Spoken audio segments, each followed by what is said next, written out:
How could I call this current events decades ago? Because they're not random.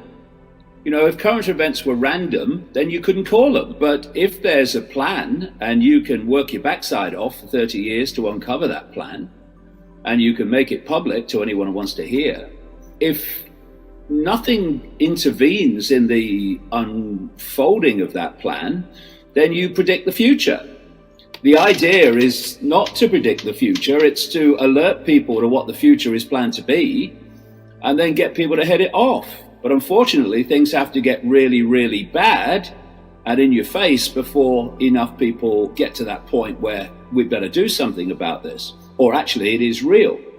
I fervently hope that I won't go on predicting the future, because the plan that I'm predicting it from will be headed off. But that's down to humanity to take that responsibility. We're now in the midst of a real big advance of that towards the end game, which is a global centralized dystopian dictatorship. It is like a sci-fi movie. Why? Because sci-fi has also, for whatever reason, predicted much of this dystopian technology that's now unfolding. So I'm sure that didn't all come from the imagination either.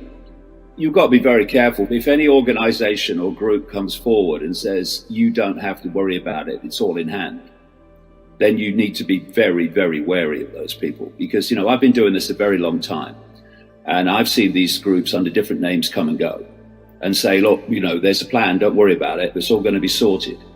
Well, it's not going to be sorted unless we sort it. And we have a mathematical dynamic here that shows where the power is. The few can't control the many unless the many acquiesce to the power of the few. And in doing so, give the power of the many to the few in the form of acquiescence. You need to be very, very streetwise about how this works. This cult wants to control all sides so that it can dictate the outcome before the process starts. So if you had a football game, it would want to control both sides and the referee so that you know the score before the game started. This cult and its agents and operatives are very, very insecure because they know that if enough people wake up to it and stop cooperating with it, well, their game's over because they just don't have the numbers. Imagine if the American military in large numbers just realized what was going on and said, we're not doing this, we're not going to impose this on the people. To grasp what's going on, that which is behind this couldn't care less about the chaos and consequences that causes. They want the chaos and consequences.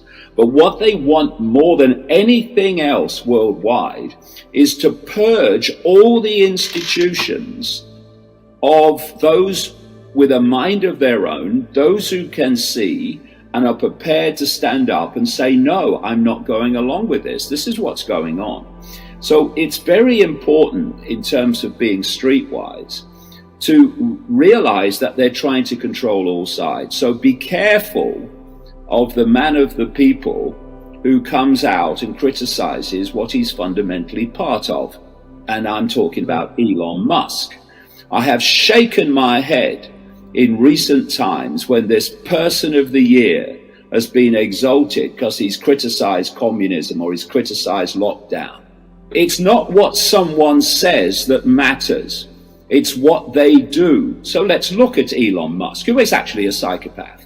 Number one, he is running this organization and he is fronting it up. The cult runs these organizations. The cult is running Facebook, not Zuckerberg.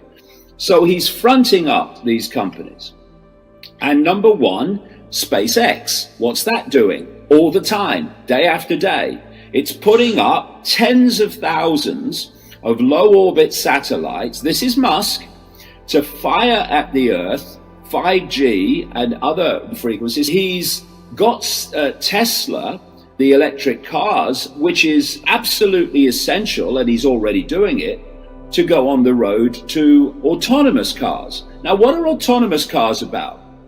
Well, first of all, you can't have a computer-driven autonomous car with a petrol engine or a diesel engine. So it has to be electrical. This is why they're being introduced. It's not the end, it's a stepping stone.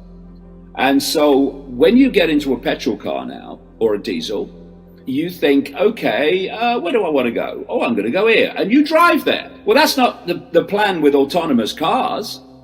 The computer is going to be programmed so you can only go where the state wants you to go and not where it doesn't want you to go. Oh, I'm going to drive out here and look at this base. No, you're not. The computer won't take you there. So what are you going to do? Walk?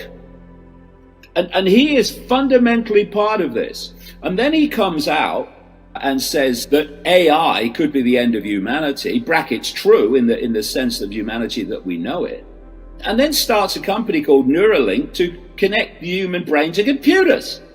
And the idea, and there's people like the Google executive Ray Kurzweil have long been talking about this, to start around 2030 at the latest, and that is to connect the human brain to AI via the, quote, cloud. What is the cloud? It's this technologically generated field for which the low orbit satellites of Musk are fundamental to creating. So please, people, wake up to this guy. He's conning you.